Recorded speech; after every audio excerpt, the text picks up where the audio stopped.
You tried going gluten-free and you still felt like garbage.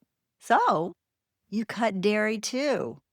Then you stood in your kitchen staring at a carton of eggs thinking, these can't possibly be the problem. They might be. Here's the part that most elimination diets skip over entirely. When you have Hashimoto's, your immune system doesn't just attack your thyroid, it starts developing trust issues with food. Foods that handled just fine for decades suddenly become threats. And figuring out which ones? That's exactly what this video is built for. This channel exists for midlife women and men who are exhausted, frustrated with the weight that won't move, the energy that won't come back, and doctors who keep saying everything looks normal when you know something is very wrong. If that's you, you're in the right place. The first thing you need to understand is the difference between a reaction that happens fast and one that's been silently wrecking you for days. And most people get this completely wrong. Most people assume if a food were a problem, they'd know immediately. They don't. A food allergy is fast and hard to miss. You eat shrimp, your throat tightens, you reach for an EpiPen. A food sensitivity is different. It's delayed, it's quiet, and it hides in plain sight.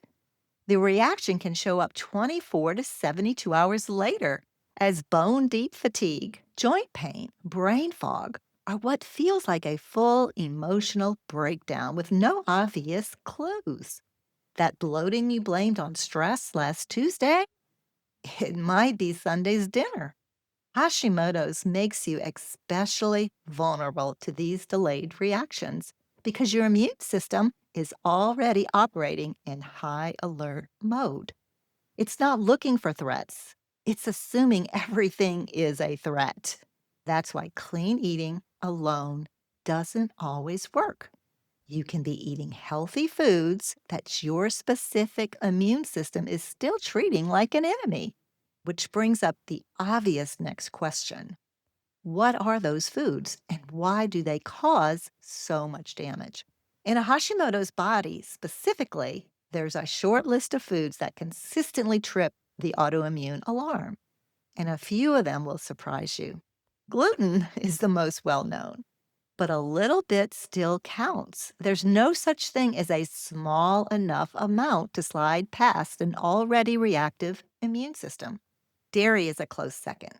And the problem isn't always lactose, it's often the proteins, particularly casein. Eggs, specifically, the whites, are a common trigger that most people never consider because eggs feel like health foods. Soy disrupts thyroid hormone conversion and is in more processed foods than most people realize.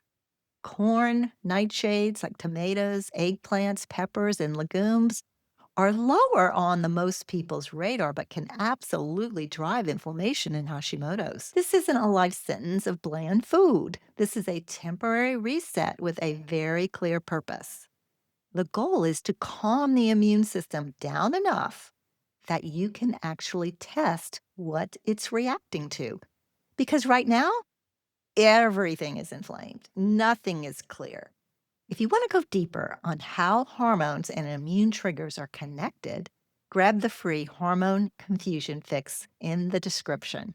It walks you through exactly what's driving the chaos and where to start.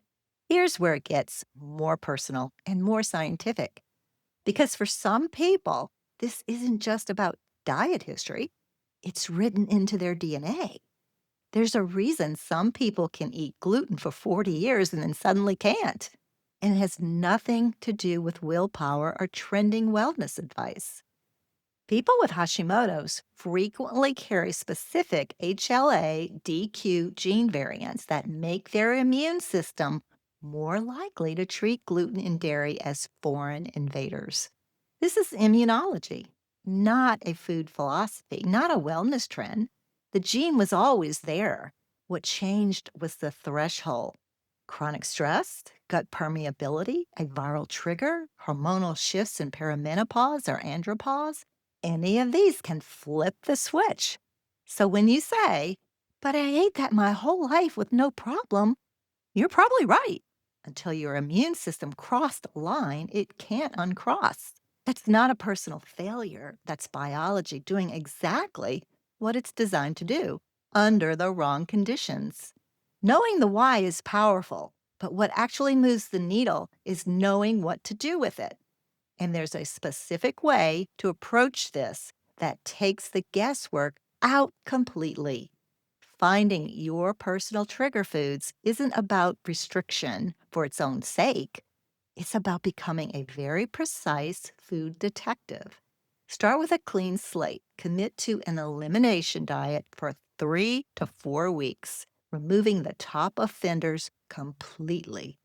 3 to 4 weeks feels like a long time until you realize how much better you can feel by week 2. Track everything that matters: energy levels, brain fog, bloating, sleep quality, skin, mood, all of it, not just how your stomach feels. After the elimination window, reintroduce one food at a time with several days between each one. Eat a meaningful amount of it, not a bite, and then pay attention for the next 72 hours. Your body is not subtle once the baseline inflammation is cleared. When something is wrong, you will feel it. This is how you build a personalized map of what your immune system will and won't tolerate.